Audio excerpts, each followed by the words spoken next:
Hello and welcome once again students, welcome once again guys. कक्षा 12वीं RSOS यानी Rajasthan state open school के home science के विद्यार्थियों का पेपर 22 अप्रैल 2025 को जो हुआ है उसकी आंसर की के साथ मैं मेरे यूट्यूब चैनल आलोक क्लासेस के माध्यम से आपके बीच पहुंचा हूं। आज आपने जो पेपर दिया है उसका मिलान कर लें, किसने क्या लिखा, कौन से प्रश्न का उत्तर आपने क्या लिखा और वास्तव में क्या था। इन तमाम चीज़ों में आप भेद कर पाएंगे, अंतर कर पाएंगे और ये अनुमान लगा पाएंगे कि आपने कितने प्रश्न सही किए और उसके बदले आपको कितने मार्क्स मिल रहे हैं। सबसे पहले जो विद्यार्थी इस चैनल पर पहली बार आ रहे हैं वे इस चैनल को सब्सक्राइब जरूर कर लें ताकि आगे आने वाले पेपर्स की आंसर की भी आपके घर तक सबसे पहले पहुंच पाएँ और अपने दोस्तों के साथ शेयर करना ताकि वो भी मिलान कर सके और वीडियो को लाइक ज़रूर करना है और कमेंट बॉक्स में टिप्पणी करके मुझे अंत में बताना ज़रूर कि मुझे इतने मार्क्स प्राप्त हो रहे हैं। चलिए बिना वक्त गंवाए हल करते हैं। सबसे पहला प्रश्न देखो, नीति का अर्थ है, नीति का अर्थ होता है नैतिकता। ये विकल्प आपका सही था। दूसरे में आगे बढ़ो, संयुक्त परिवार में निर्णय किसके द्वारा लिए जाते हैं? संयुक्त यानी जिसमें सारे लोग रहते हैं, दादा दादी वगैरह, चाचा ताऊ, तो परिवार के पुरुष व महिला मुखिया दोनों के द्वारा। और फिर तीसरा, ऊष्मा का सूचालक है, ऊष्मा का सूचालक है ऊनी। फिर आगे बढ़ो, चौथा, सबसे दृढ़ तंतु कौन सा है? सबसे दृढ़ तंतु जो है वो रेशम। इससे आगे अब आपको उत्तर लिखने हैं। गृह विज्ञान विषय की 2 भ्रांतियां लिखी। भ्रांतियां यानी लोगों के मन में जो डाउट होते हैं उनके प्रति जो पूर्वाग्रह होते हैं ना, उनको भ्रांति कहते हैं। तो होम साइंस लेने वाले विद्यार्थियों के प्रति भी लोगों के कुछ डाउट होते हैं, वो आपको लिखने, 2 लिखने एक एक करके, एक एक नंबर की। यदि आपने 1 लिखा तो 1 नंबर मिलेगा और 2 लिखे तो दोनों मिलेंगे। लेकिन डाउट कौन से हैं?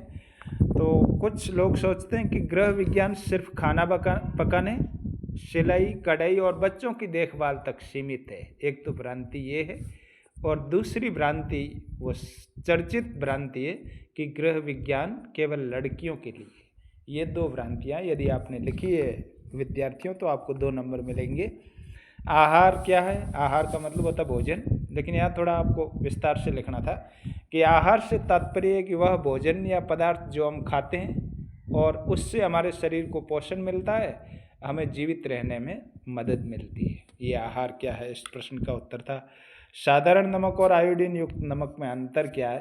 तो अंतर लिखना था आपको कि आयोडीन युक्त नमक में थोड़ा सा आयोडीन मिलाया जाता है जिससे शरीर में आयोडीन की कमी को पूरा किया जा सके, जबकि साधारण नमक में आयोडीन नहीं होता है। संतुलित आहार की 2 विशेषताएं लिखी है, 2 नंबर की है। तो विशेषताएं आप क्या लिखते? नंबर 1 लिखते कि इसमें शरीर की पोषण संबंधी आवश्यकताओं को पूरा करने वाले सारे पोषक तत्व जैसे प्रोटीन, कार्बोहाइड्रेट, वसा, विटामिन, खनिज व पानी मौजूद होते हैं। और दूसरी विशेषता थी कि इसमें खाद्य पदार्थों के विभिन्न समूह जैसे फल, सब्जियां, अनाज और डेयरी उत्पाद भी शामिल हैं। 9वां प्रश्न देखिए, जल में घुलनशील और वसा में घुलनशील अलग अलग लिखने हैं। तो जल में घुलनशील विटामिन कौन से थे? बी और सी। और वसा में घुलनशील विटामिन है ए, डी, ई और के। ये बच्चों 2 अलग अलग आंसर थे इसके। आप फलों का शरबत कैसे बनाएंगे? विधि लिखनी बस। और आप अपने घर पे रोज़ बनाते होंगे तो पता भी होगा कि सबसे पहले फलों को धोएंगे, छोटे टुकड़ों में काटना, मिक्सी या जूसर में उसको पीसना, फिर उसको ठंडा करने के लिए बर्फ़ और मीठा करने के लिए चीनी मिलाना, सुगंधित पदार्थ आदि जैसे गुलाब जल वगैरह मिलाते हैं ना, गुलाब जल, वो मिलाकर शरबत बना लेंगे हम। 11वां, आप अपने घर में ऊर्जा का संरक्षण से तात्पर्य बिजली बचाना। कैसे बचाएंगे? तो एक कारण लिखना था कि घर में अनावश्यक लाइट न जलाइए जलाकर, और दूसरा था प्राकृतिक रोशनी या हवा का उपयोग करके। जैसे मान लो बाहर ठंडी हवा चल रही है तो अंदर पंखा या कूलर बंद करके बाहर जाके सो जाना, इससे ऊर्जा का संरक्षण होगा, बिजली बचेगी। और जिस कमरे में अपन नहीं बैठे हैं, मान लो काम काज पूरा करके बाहर निकल गए हैं, तो बाहर निकलते समय उसकी लाइट आदि बंद कर दें, ऐसे हम बिजली बचा सकते हैं। 12वां प्रश्न देखिए, एटीएम कार्ड क्या है? तो एटीएम कार्ड एक बैंक द्वारा जारी किया गया प्लास्टिक का कार्ड है, जिससे खाताधारक अपने खाते से पैसे निकालने, बैलेंस चेक करने और अन्य लेन देन हेतु काम में लेता है। यह कार्ड एटीएम मशीनों में उपयोग किया जाता है। इस तरह बच्चों उत्तर लिखना था 12वें प्रश्न का। पुनः दोहरा देता हूँ बच्चों, वीडियो को लाइक ज़रूर करना है और कमेंट बॉक्स में टिप्पणी मुझे करके बताना ज़रूर कि अमुक अमुक प्रश्न मैंने सही किए और मुझे इतने मार्क्स इसके बदले में प्राप्त हो रहे हैं। और चैनल सब्सक्राइब नहीं किया तो प्लीज़ ज़रूर कर लेवें। आगे बढ़ते हैं। 13वां प्रश्न देखो, प्राकृतिक और मानव निर्मित तंतुओं में अंतर लिखिए। प्राकृतिक तंतु यानी जो सीधे प्रकृति से प्राप्त होते हैं, कहाँ से? पौधों या प्रकृति या जानवरों से प्राप्त होते हैं। जबकि मानव निर्मित तंतु रसायन या अन्य सामग्रियों के उपयोग से बनाए जाते हैं मनुष्य के द्वारा। संसाधनों की 4 विशेषताएं। संसाधनों की विशेषताएं लिखनी थी आपको।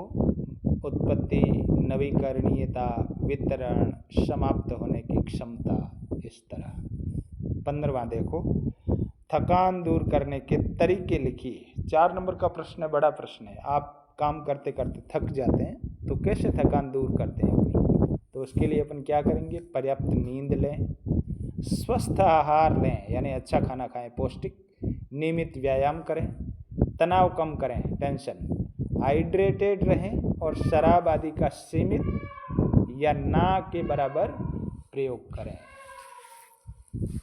16वां प्रश्न देखिए, आपको पारिवारिक आय में से कुछ राशि बचत करने की आवश्यकता क्यों है? हर कोई बचत करता है ना, क्यों जरूरी है बचत करना?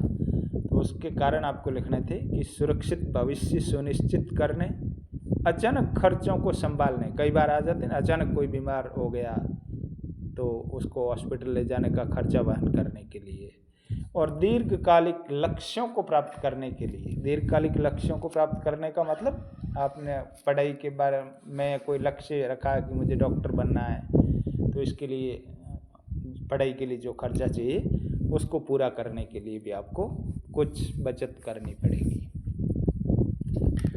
17वां प्रश्न देखिए, गर्मियों के लिए उपयुक्त वस्त्र का प्रकार और उसकी महत्वपूर्ण विशेषताएं लिखिए।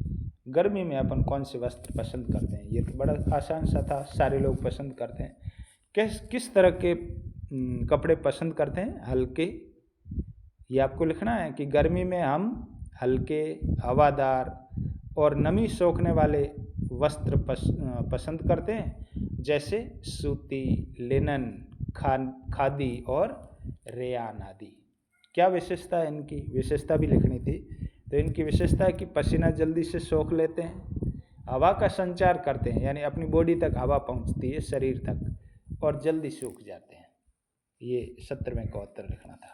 पुनः स्मरण करवा दूं विद्यार्थियों, चैनल सब्सक्राइब नहीं किया तो प्लीज़ ज़रूर करना, वीडियो को लाइक ज़रूर करना है और कमेंट बॉक्स में टिप्पणी लिखना, दोस्तों के साथ शेयर भी करना नहीं भूलना।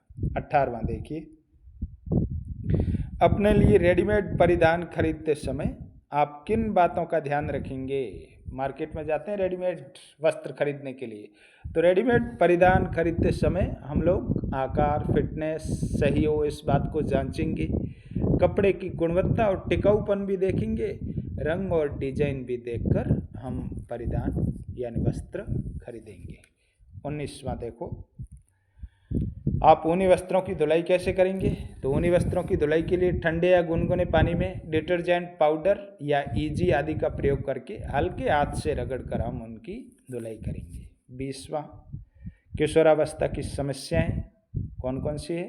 तो शारीरिक विकास यानी तेजी से शारीरिक विकास होता है, आवाज़ भी भारी हो जाती है और हमारे शरीर के कई ऐसे अंग हैं जो विकास करने लग जाते हैं। मानसिक स्वास्थ्य यानी मन भी इधर उधर भटकने लग जाता है, उसका भी ध्यान रखना। सामाजिक संबंध शिक्षा एवं व्यवसाय संबंधी समस्याएं आती है। 21वां प्रश्न देखिए, नवजात शिशु की देखभाल किस प्रकार करेंगे? छोटा नवजात मतलब जो अभी अभी जो जन्मा है उसकी देखभाल कैसे करेंगे? तो नवजात की देखभाल में स्वच्छता का ध्यान रखेंगे, उचित स्तनपान, थोड़े थोड़े समय बाद उसको दूध पिलाएंगे और शिशु के विकास का समर्थन शामिल है। कोशिश करें कि शिशु का शरीर गर्म रहे, वो पर्याप्त नींद ले और उसे उचित आहार मिले। इन सब चीज़ों का हम लोग ध्यान करेंगे। 22वां, HIV संक्रमण के माध्यम व भ्रांतियों की व्याख्या कीजिए। सबसे पहले HIV यानी एड्स का जो है ना वायरस, ह्यूमन इम्यूनो वायरस, ये कैसे फैलता है, किस माध्यम से?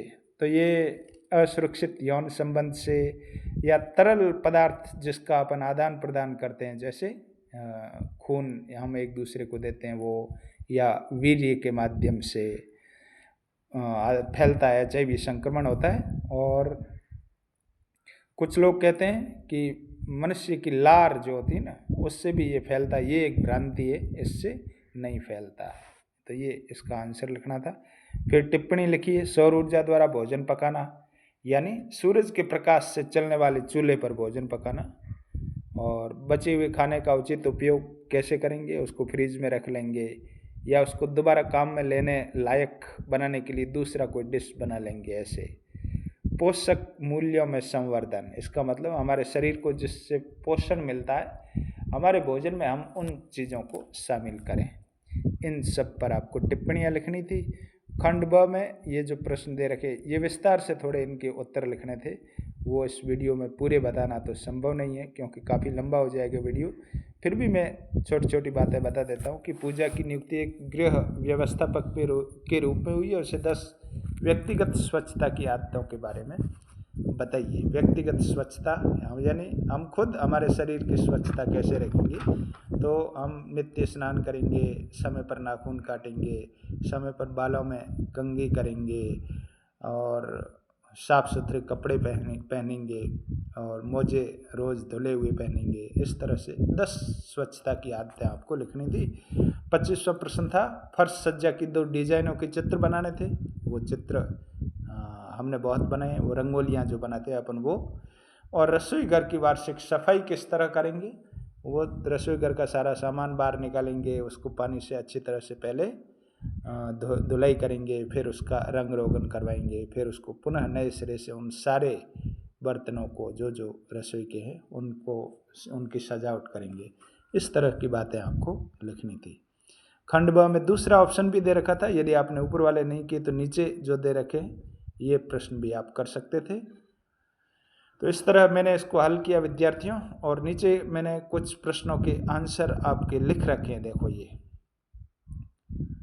गृह विज्ञान वाले जो प्रश्न था, आहार वाला, ये भी आप वीडियो को पॉज करके स्टॉप करके आप मिलान कर लें क्या आपने ऐसा का ऐसा लिखा है या कोई और प्रश्न लिखें।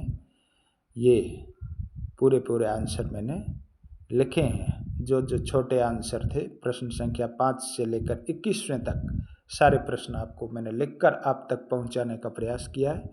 तो ये था बच्चों आपका आज होम साइंस कक्षा 12 के विद्यार्थियों का जो पेपर हुआ राजस्थान स्टेट ओपन स्कूल का, उसकी आंसर की के साथ मैं आपके बीच पहुंचा था। कैसा लगा मेरा वीडियो कमेंट बॉक्स में टिप्पणी करके ज़रूर बताना। चैनल को सब्सक्राइब नहीं किया तो ज़रूर कर लेना, दोस्तों के साथ शेयर करना, लाइक करना। धन्यवाद।